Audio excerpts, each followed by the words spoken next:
Mugisha, and let's start with the news headlines. Nigeria's Innovation Minister hails Rwanda's electricity access rate. Cable, cabs, and modern hospital landmark bridge, Kamonyi'S 2050 vision. On the international scene, Russian drone and missile strikes leave thousands without power in Ukraine. Let's take a short break, be back into the news details.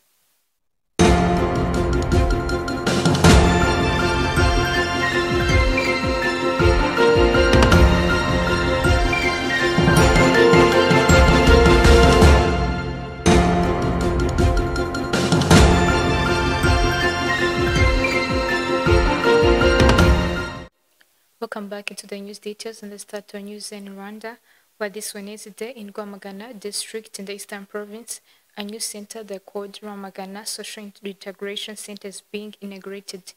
It will accommodate individuals who are nearly the completion of their prison sentence. This is the first facility of its kind to be built in Rwanda and started by 250 inmates, but has a capacity to accommodate up to 2,500.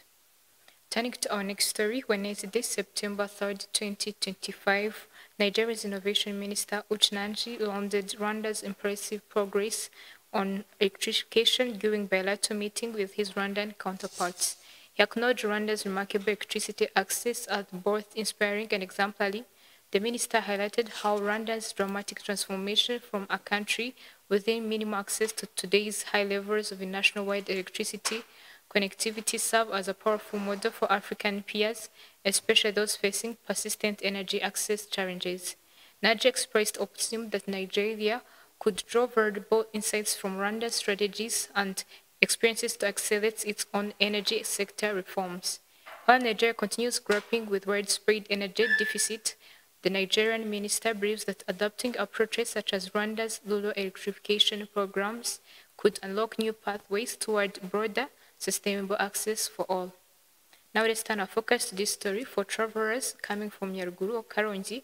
Once you arrive at Ruyenzi, Kigali is just a step away, separated by only River Nyabarongo. This strategic location is why Kamonyi is often referred to as a gateway to Kigali. Looking ahead, Kamonyi's evolving vision focuses on projects that will strengthen its connection with Kigali, while also integrating surrounding districts such as Muhanga, Bugesera, Ruhango, and Gakenke. According to 2023 to 2050 Master Plan for Settlement and Land Use, Kamonyi is expected to evolve over the next 25 years in a hub of agribusiness, sports, entertainment, and modern housing, reinforcing its role as a true secondary city complementing the capital. Let's take a short break, be back into the international news. Welcome to Alba Supply.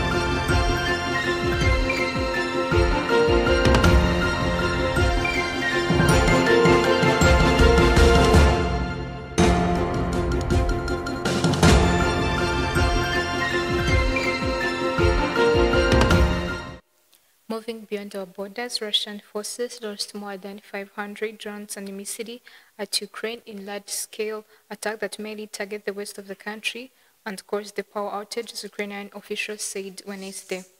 Up next to our next story, Russian Vladimir Putin has thanked Kim Jong-un for the courage of his troops who have been fighting in Ukraine on the Russian side. Kamikaze then proceeds. On the international news, let's start in Africa, where talks between the Democratic Republic of Congo DRC government and the AFC M23 rebel group are ongoing in Doha, Qatar, as both sides continue to disagree over the implementation of key peace principles signed on July 19, 2025. The discussions aim to establish a ceasefire and secure the release of prisoners. The DRC's Minister of Internal Security, Joachim Shaban, confirmed that the government delegation remains in Doha working daily with Qatar mediators. He noted that discussions on prisoner releases have concluded, but talks on a ceasefire are still ongoing. Meanwhile, AFC M23 claims that the DRC has failed to release over 700 prisoners and continues military aggression, accusing President Felix Tshisekedi of undermining peace efforts. On September 1st, the rebel group warned that continued attacks on their forces and civilians would force them to retaliate. Despite the peace deal signed in July, both parties accuse each other of violating its terms.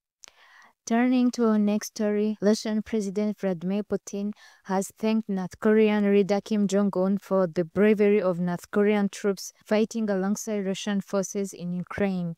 The two leaders met in Beijing during a major military parade marking 80 years since the end of World War II in Asia. This was Kim's first time attending an international event of this scale. Putin praised the North Korean soldiers for their role in helping take parts of the Kursk region and promised their sacrifices would not be forgotten. Kim expressed gratitude and reaffirmed support for Russia in their joint struggle. South Korea reports that around 15,000 North Korean troops were sent along with weapons. In return, North Korea received aid such as food and technology. Reports indicate these inexperienced troops have suffered heavy losses with thousands of casualties. North Korean forces initially underwent training before being deployed in support roles on the front lines. Concluding, Russia launched a massive drone and missile attack across Ukraine on Wednesday, leaving several people injured and tens of thousands without power. Ukrainian officials reported that over 500 drones and 24 missiles targeted mainly the western regions, damaging homes and infrastructure. In the northern Kharkiv region, 30,000 people lost electricity after strikes on civilian facilities. Explosions were also held in Kiev as air defense system responded. The attacks coincided with President Vladimir Putin's visit to China and the arrival of UK Defense Secretary John Healey in Ukraine for security talks. Ukraine's Air Force confirmed that 3 missiles and 69 strike drones hit 13 locations, causing further destruction. In Kirovograd, fallen way workers were wounded and more than a dozen residential buildings were damaged. Since the start of its full-scale invasion in February 2022, Russia has conducted frequent aerial assaults, making this one of the deadliest conflicts in Europe since World War II. Tamika's Gislaine, Mama Urwa Gasabo TV.